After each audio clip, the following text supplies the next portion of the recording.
Apapun yang nikmat Allah berikan kepadamu, maka nyatakan dengan bersyukur.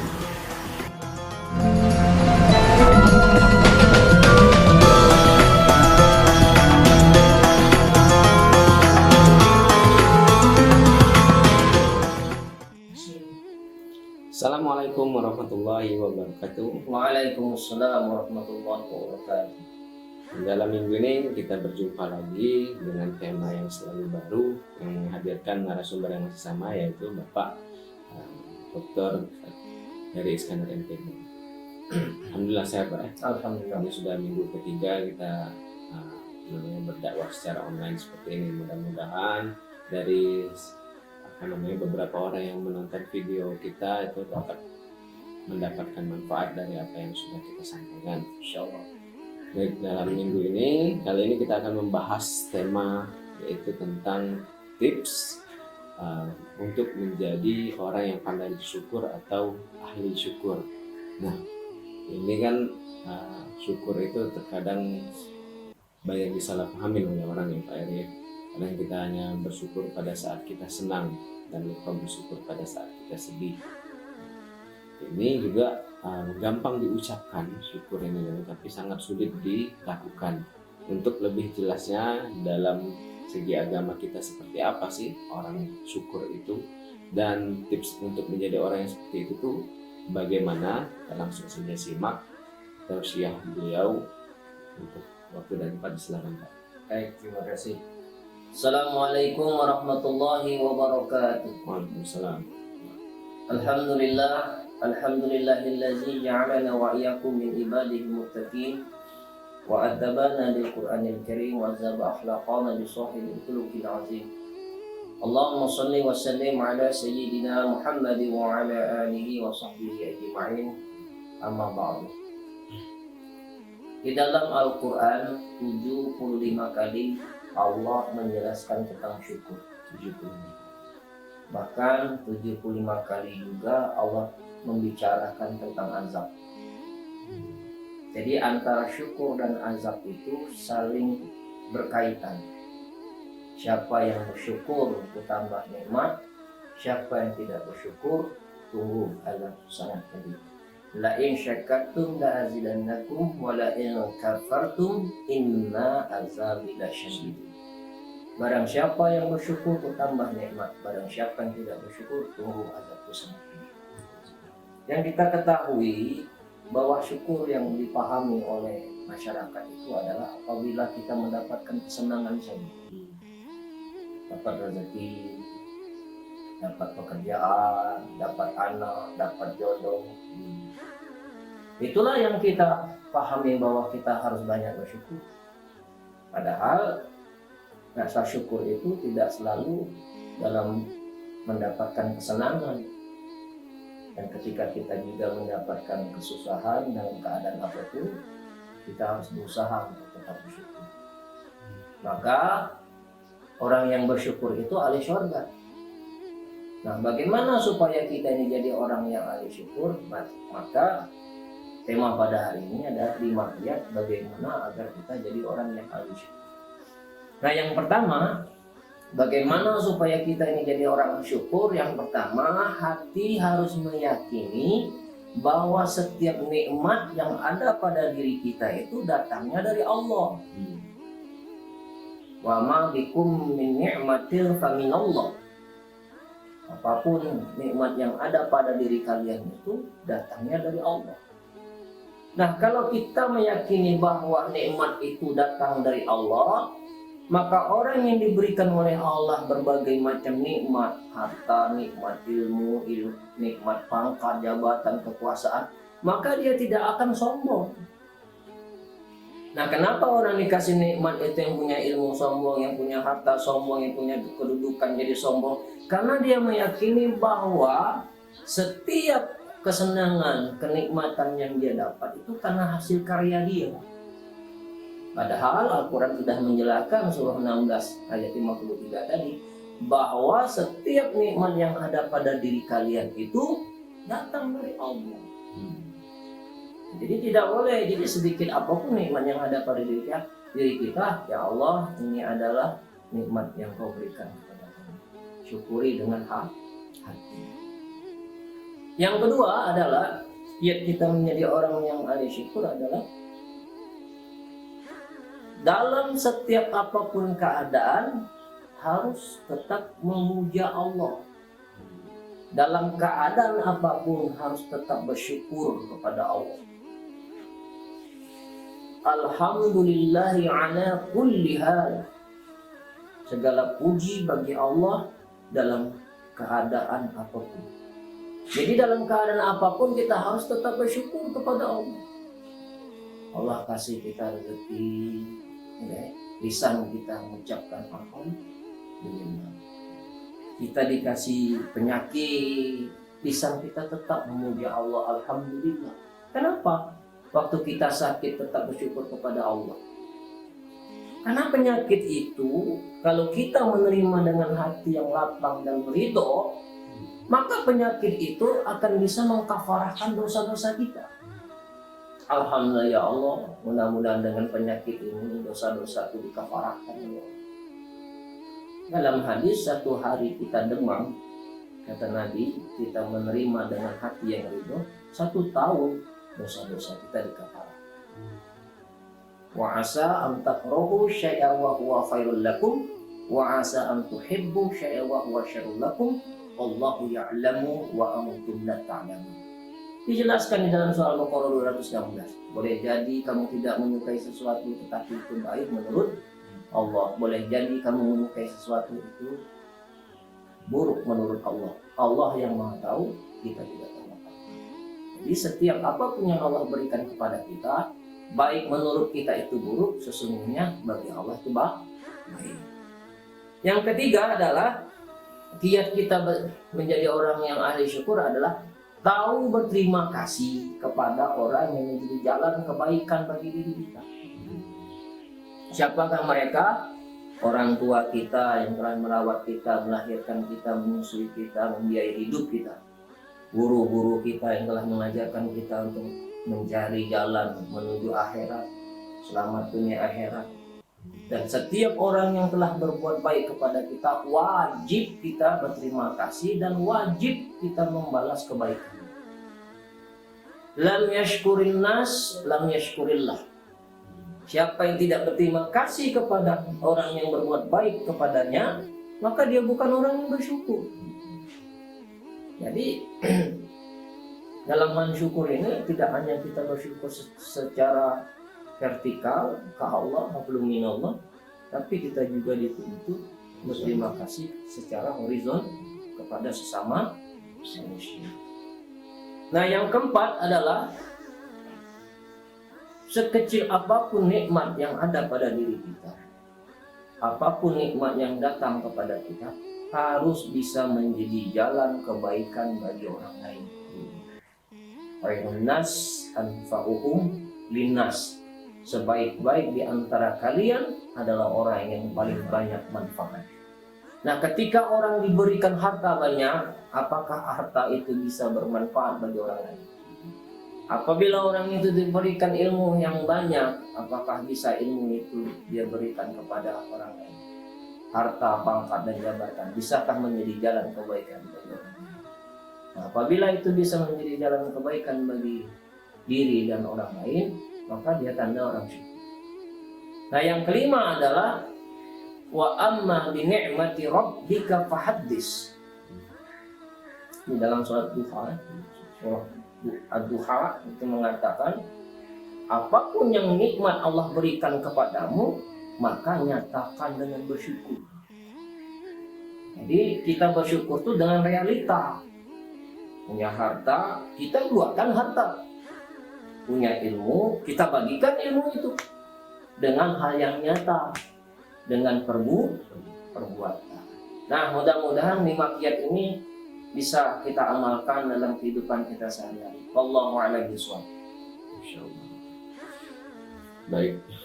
Jadi saya itu pernah mendengar bahwa orang-orang terdahulu itu jika mendengar kabar meninggalnya seseorang, meskipun itu kerabatnya sendiri, biasanya sebelum kalimat istirja yang diucapkan, mereka mengucapkan hamdalah dulu Pak Eri. Apa itu benar dan dibenarkan.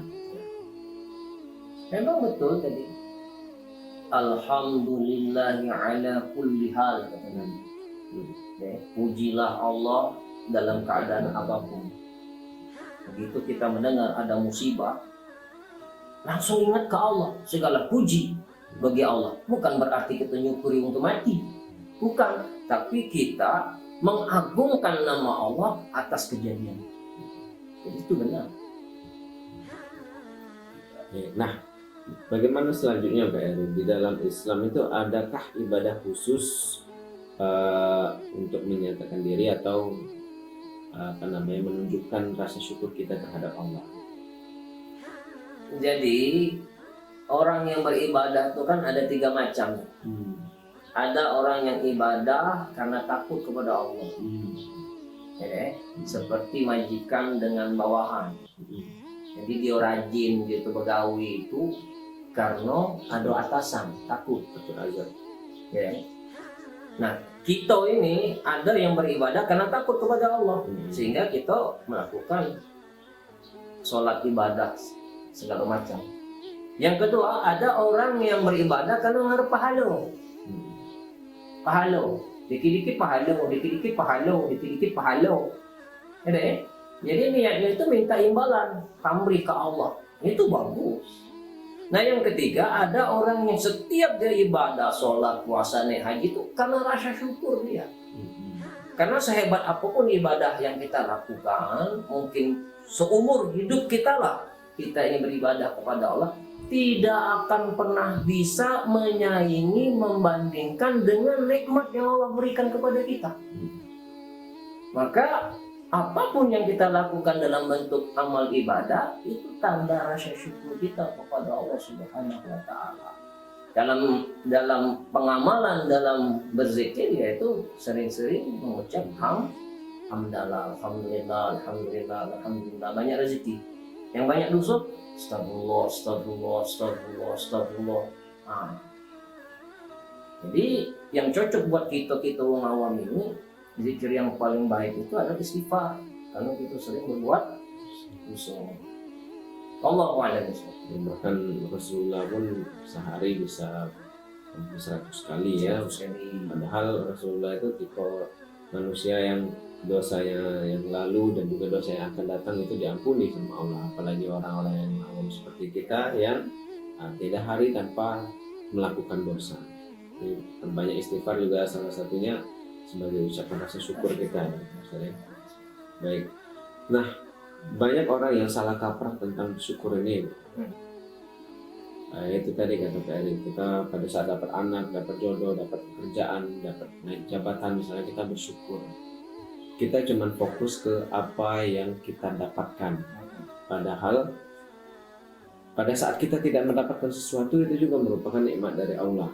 Contohnya Pak Eri, kita jalan dari kantor atau dari luar rumah tanpa mendapatkan suatu keburukan, kecelakaan dan sebagainya, itu kan juga merupakan syukur, merupakan nikmat pada kita yang luput kita syukuri kan. Kita habis berkerumun misalkan, kita bawa pulang ke rumah, tidak membawa virus pulang ke rumah, itu kan juga merupakan nikmat ya sebetulnya. Kadang kita cuma fokus apa yang kita dapetin aja. Jadi menyikapi masalahnya memang betul. Tidak selalu yang bentuk kesenangan itu menjadi bagian nikmat. Bahkan ada bentuk kesempitan, penderitaan, itu juga nikmat. Karena salah satu yang membuat kita menjadi nikmat itu adalah dikafarakan dosa kita kalau kita bersabar. Bila kita mensyukuri semua yang kejadian yang telah Allah tentukan kepada kita, pasti itu yang terbaik. Tidak mungkin Allah terzalim kepada kita, karena Allah Maha mengetahui keadaan kita, Allah mengetahui kapasitas kita, Allah mengetahui kualitas kita. Jadi kalau sekarang belum kawin-kawin, Allah tahu kapan waktu yang tepat kita bertemu jodoh. Jadi jodoh itu sebenarnya tidak usah pening-pening, kapan sudah waktunya pasti datang. Jadi tidak usah sebar-sebar pesona. pasang-pasang ranjau, pasang-pasang jebakan, nggak perlu. Allah yang mengatur semua. Batman Ya, kira-kira mah itulah. Nah, saya juga pernah baca Pak Eri ya. Pada saat misalkan nih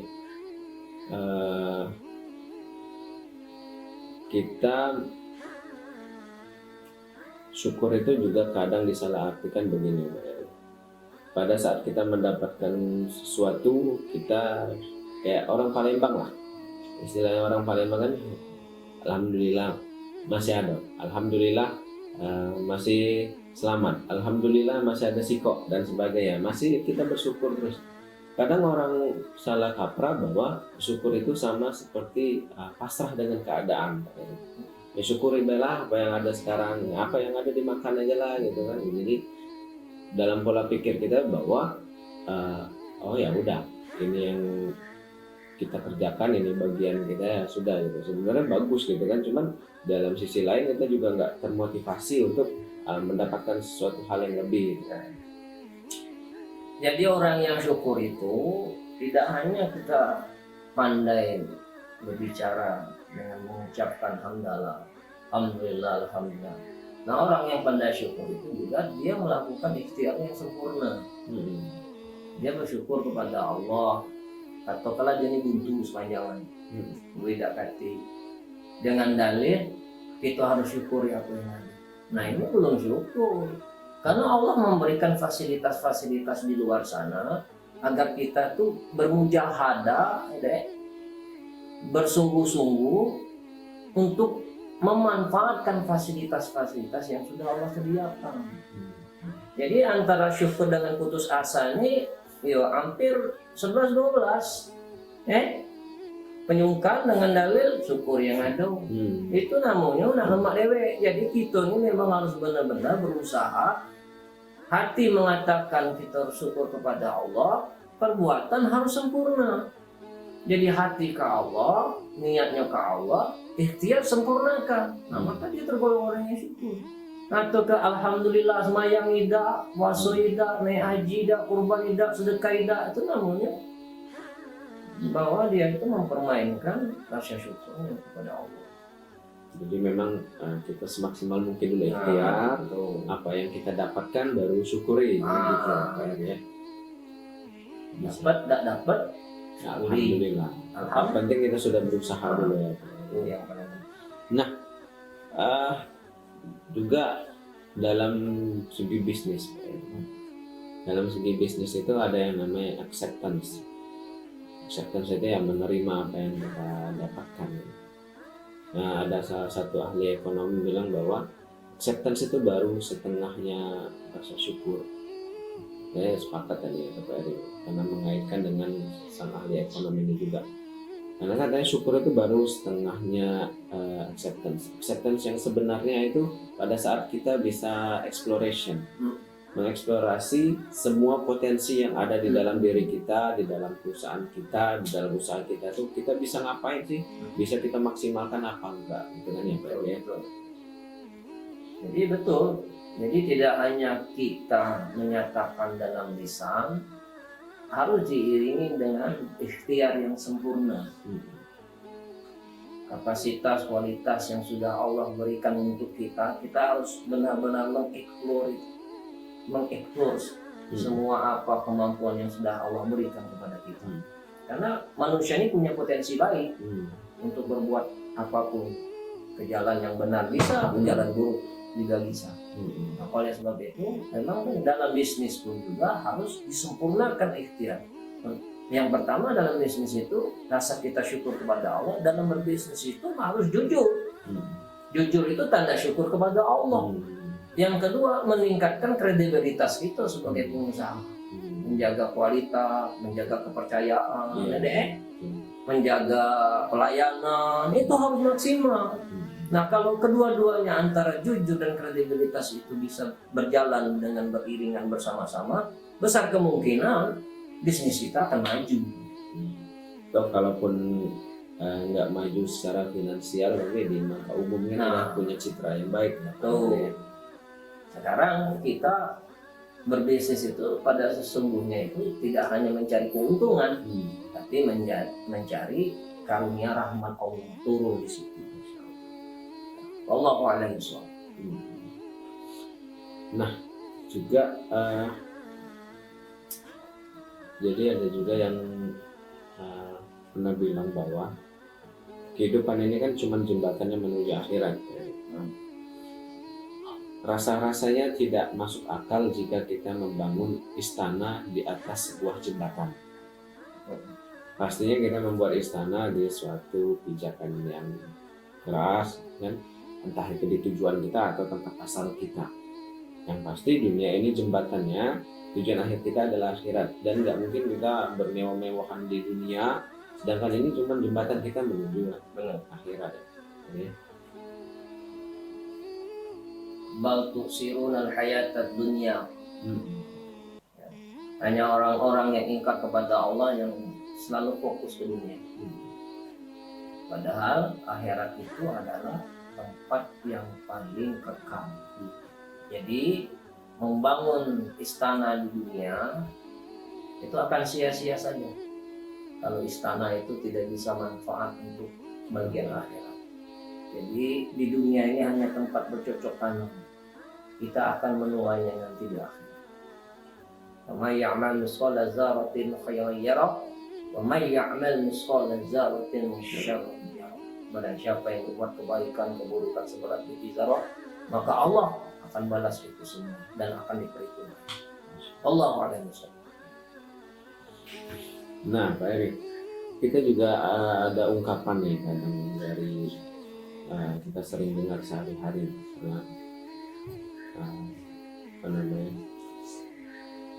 syukurlah hidup kita nggak kayak gitu misalnya, atau misalnya kita disuruh makan misalnya anak-anak kecil misalnya, dianya tidak mau makan misalnya, makanlah misalnya, banyak orang di luar sana kelaparan, banyak orang ini, kita harus syukur. Nah, misalnya kita dengan cara bersyukur tapi membandingkan hidup kita dengan orang lain seperti itu, Pak Eri. Itu kira-kira dibolehkan atau termasuk sombong atau enggak, Pak Eri? Mengajarkan pendidikan syukur itu memang harus ada pembanding. Kalau kita tidak membandingkan dengan sesuatu yang lebih rendah kepada kita, maka kapan timbul rasa syukur itu? Ya tidak apa-apa. Jadi tidak apa-apa sih, sebenarnya itu adalah jalan proses pendidikan untuk anak. Jadi dia harus jangan selalu melihat ke atas, maka lihatlah ke bawah. Dalam urusan dunia lihat ke bawah, urusan akhirat lihat ke atas, maka timbul rasa syukur kita. Maka harus ada comparison, pembanding untuk menyandingkan rasa syukur itu kepada yang lebih buruk, yang lebih rendah lagi, yang lebih prihatin lagi. Tidak apa-apa, Allahu a'lam. Misalkan kita melihat ada terkena di lampu merah, masih banyak orang-orang yang minta-minta, misalnya masih ya banyak orang di luar sana itu hidup di bawah garis kemiskinan sampai ya. Nah, saya pernah juga melihat bahwa harusnya yang kita katakan kepada anak-anak kita, misalkan umur-umuran TK, SD, misalnya, gitu kan, kita nggak apa-apa membandingkan diri kita, kehidupan kita dengan mereka, tapi kata-katanya juga harus tepat. Misalnya gini, lihat di sana ada orang yang masih meminta-minta, dia harus hujan-hujanan, kena panas, mungkin tidak beralas kaki. Kalau kamu sekolah dengan benar, misalkan menjadi orang yang pintar, insya Allah kamu akan membuat dunia yang lebih baik untuk orang-orang yang seperti itu. Jadi bagusnya seperti itu ya Pak Eri. Kadang kan ada orang membandingkan cuman, tengoklah orang-orang itu nggak sekolah, nggak ini dan sebagainya. Kalau kamu sekolah, rajin belajar, kamu nggak akan jadi seperti dia. Nah, tapi ya, kayaknya lebih bagus kalau kita bilang yang seperti yang pertama tadi ya Pak Eri. Jadi ada nilai syukur dan ada nilai kebaikan di situ. Jangan sampai kita membandingkan sesuatu yang lebih rendah, tapi menghina orang itu. Jadi kita angkat agar kita bisa sukses dan bisa membantu mereka. Seperti itu. Jadi ada nilai motivasi. Motivasi yang positif ya. Yang positif, bagus. Nah, juga ada yang bilang juga bahwa kalau kita ingin menjadi seorang yang kaya seperti Jeff Bezos misalnya ya, CEO-nya Amazon, atau menjadi seperti apa namanya, ya orang-orang kaya di luar sana, itu sebenarnya kuncinya gampang ya. Kuncinya hanya kita pandai bersyukur. Karena belum tentu orang yang kaya pun seperti misalnya pemilik Microsoft, misalnya Bill Gates, belum tentu dia bahagia dengan apa yang dia miliki sekarang. Jadi kalau kita mau seperti mereka, mau kaya seperti mereka, ya gampang aja, syukur aja ya. Kayak Bill Gates juga beberapa bulan yang lalu dia berpisah dengan istrinya, cerai dengan istrinya. Jadi kira-kira untuk apa kekayaan yang tadi kita dapatkan ini, tapi kalau nggak bisa mendapatkan kebahagiaan di dalam rumah tangga kita. Jadi memang betul, syukur itu karunia. Karena orang tidak selalu ditunjuk oleh Allah jadi orang yang ahli syukur. Banyak orang yang dikasih nikmat itu senang, tapi belum tentu syukur. Beda ya, Pak? Beda. Jadi orang yang diberikan oleh Allah nikmat, dia senang dengan nikmat itu, tapi belum tentu dia itu dipilih oleh Allah jadi orang yang ahli syukur. Maka belum tentu orang yang dikasih nikmat itu dia senang, itu tanda syukur. Karena banyak ada orang yang dikasih kesenangan itu belum tentu syukur. Jadi orang yang syukur itu adalah orang pilihan. Maka berapa banyak ada orang yang harta banyak, dia senang dengan hartanya, belum tentu syukur. Maka hartanya itu tidak mengundang kebahagiaan dalam hati. Orang yang senang itu belum tentu bahagia, tapi orang yang syukur pasti bahagia. Maka harta, jabatan, ilmu, kalau itu tidak diiringi dengan rasa syukur kita kepada Allah, maka semuanya itu akan tidak membawa kebahagiaan di hati, justru akan membawa kemalapetakaan dalam hidupnya, kecelakaan. Maka oleh sebab itu beruntunglah kalau kita dikasih nikmat jadi orang syukur. Karena orang yang kasih nikmat hanya senang dengan nikmatnya, belum tergolong orang yang dipilih oleh Allah sebagai orang syukur. Allah a'lam. Nah, di zaman Rasulullah SAW juga ada salah satu sahabat Nabi dari 10 orang sahabat Nabi yang dikabarkan bahwa akan dijamin masuk surga. Namanya yaitu Abdurrahman bin Auf radhiyallahu anhu. Beliau ini salah satu sahabat Rasulullah yang paling kaya ya Pak Eri. Saya pernah baca cerita juga bahwa seberapa banyak pun harta yang dia infakkan, yang dia sedekahkan, itu seberapa banyak juga yang berkali-kali lipat dibagikan lagi, dikembalikan oleh Allah kepada dirinya. Padahal kita tahu bahwa harta ini nanti akan pemberat timbangan kita di akhirat. Semuanya akan dihisap satu persatu, dari mana asalnya, peruntukannya untuk apa, seperti itu kan. Jadi ada juga ternyata orang yang seperti Abdurrahman bin Auf ini, dianya doyan bersedekah tapi juga tetap menjadi orang yang kaya juga di sisi yang lain. Jadi sebenarnya peristiwa-peristiwa yang terjadi di sahabat Rasulullah itu merupakan memang sudah jadi takdiran Allah, bahwa Allah mentakdirkan beliau itu menjadi orang yang kaya raya. Banyak ada orang juga yang bersedekah hidupnya begitu-begitu aja. Jadi bukan karena sedekahnya hartanya menambah, tapi karena memang benar-benar Allah itu mentakdirkan bahwa dia bakal jadi orang kaya. Seberapa besar pun apapun yang dia sedekahkan pasti akan bertambah. Contoh, kita lihat bahwa sedekah itu tidak bisa merubah takdir. Siti Khadijah radhiyallahu anha, yang terkenal istri Rasulullah yang paling kaya, bangsa Arab nomor 3. Tapi akhir-akhirnya miskin. Ya, bahkan gamis yang dia pakai itu 83 tampalan. Bahkan Rasulullah melihat Siti Khadijah itu dengan sangat prihatin dengan keadaan istrinya yang dulu kaya raya, pengusaha hebat. Di akhir detik-detik kematiannya, Siti Khadijah dalam keadaan miskin. Nah, jadi kembali lagi kepada takdir. Memang takdir Allah itu lebih berperan daripada ikhtiar yang kita lakukan. Maka oleh sebab itu kita tidak boleh bertuhan kepada ikhtiar. Semuanya terjadi atas izin Allah, biiznillah. Allahu a'lam bishawab. Nah, kayak kadang kita juga marak melihat di media sosial, misalnya ada orang pamer harta, pamer ini dan sebagainya. Ya. Sebenarnya gampang aja kita mau memutarbalikkan atau namanya bukan kita mau mengcounter mereka gitu kan, cuman pengen agar memelihara hati ini biar tidak menjadi seorang yang ujub atau iri pada orang seperti itu. Jadi kadang saya cuman bilang, misalkan dengan istri misalnya, kalau mau kaya itu gampang tuh sebenarnya. Cuman sholat sunnah 2 rakaat sebelum sholat subuh. Benar, seisi langit. Seisi langit dan bumi akan diberikan lebih ya, malahan daripada seisi langit dan bumi.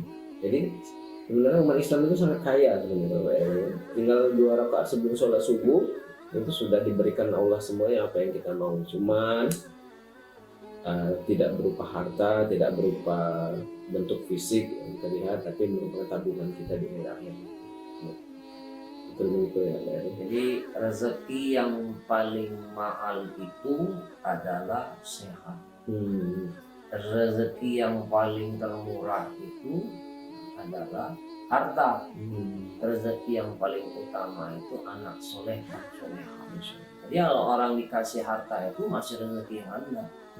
Orang yang paling kaya itu diberikan oleh Allah harta kesehatan. Rezeki sehat ini lebih mahal daripada rezeki harta. Jadi untuk apa kita kaya harta tapi sakit-sakitan? Ngomong 5 menit, batuk 10 menit, lah mulai batuk nih pada ngomong. Jangan menderita itu, walaupun dompetnya banyak, duitnya 10 juta, tapi batuknya lebih banyak pada ngomong. Kita buntu sepanjangan, tapi badan sehat, otak waras, bini tadi sehat, anak sehat, pintar-pintar, cerdas-cerdas, itu rezeki. Dan jangan khawatir, jangan bergantung dengan uang, harta. Karena apa? Kalau kita orang tua tidak punya apa-apa, Allah akan bantu kita jadi anak tuh yang berilmu. Beasiswa, banyak kan ada orang tua tidak mampu, tapi Allah berikan kemudahan bagi anaknya untuk nuntut ilmu melalui beasiswa. Itu rezeki bukan? Rezeki. Wallahu a'lam bishawab. Nah, satu lagi nih Pak Edi.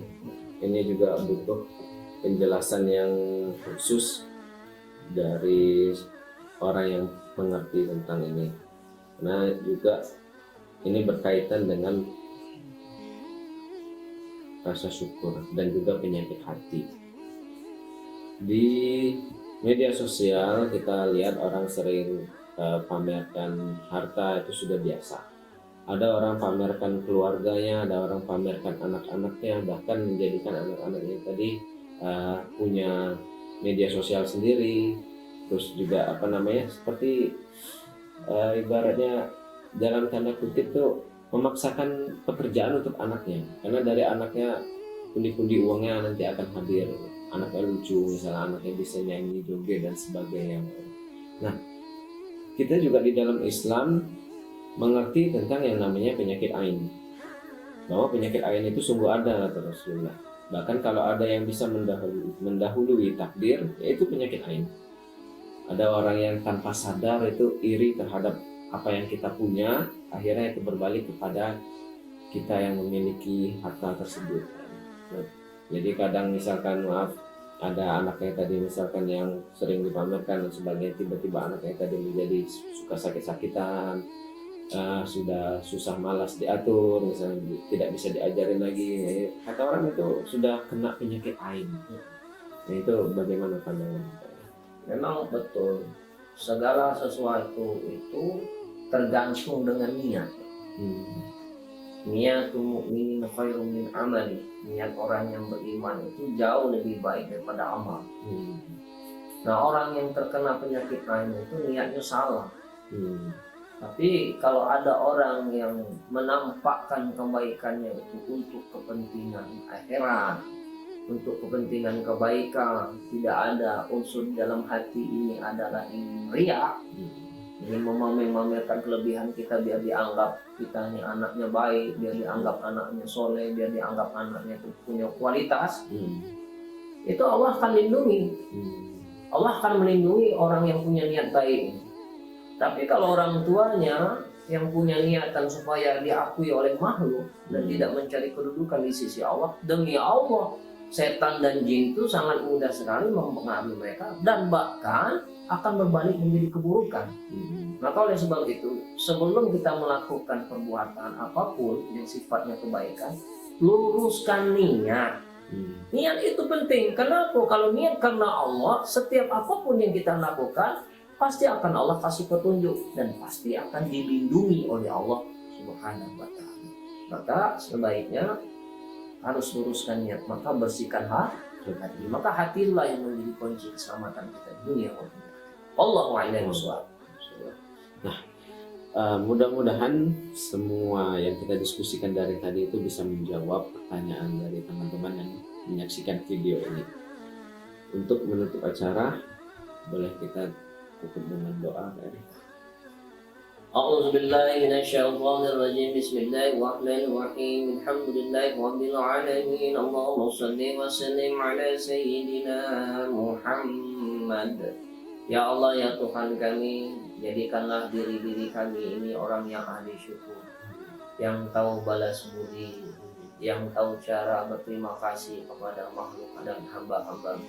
Ya Allah, ya Tuhan kami, jadikan apapun yang menjadi kebaikan pada diri kami bisa bermanfaat bagi orang banyak dan bisa bermanfaat bagi umat dan bisa bermanfaat bagi keluarga-keluarga kami.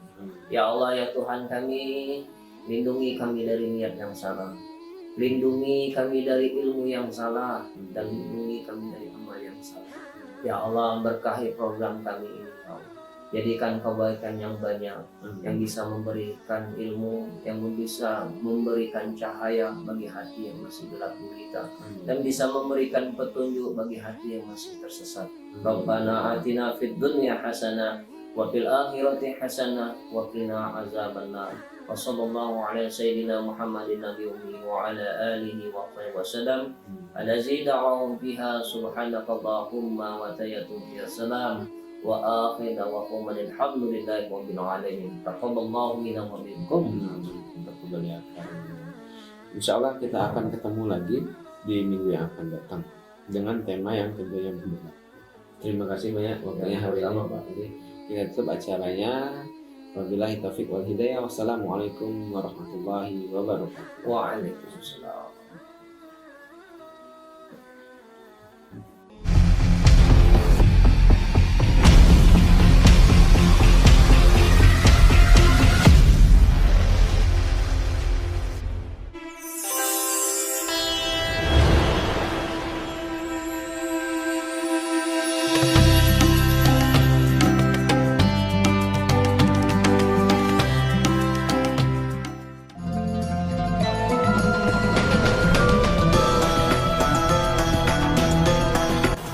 Apapun yang nikmat Allah berikan kepadamu, maka nyatakan dengan bersyukur.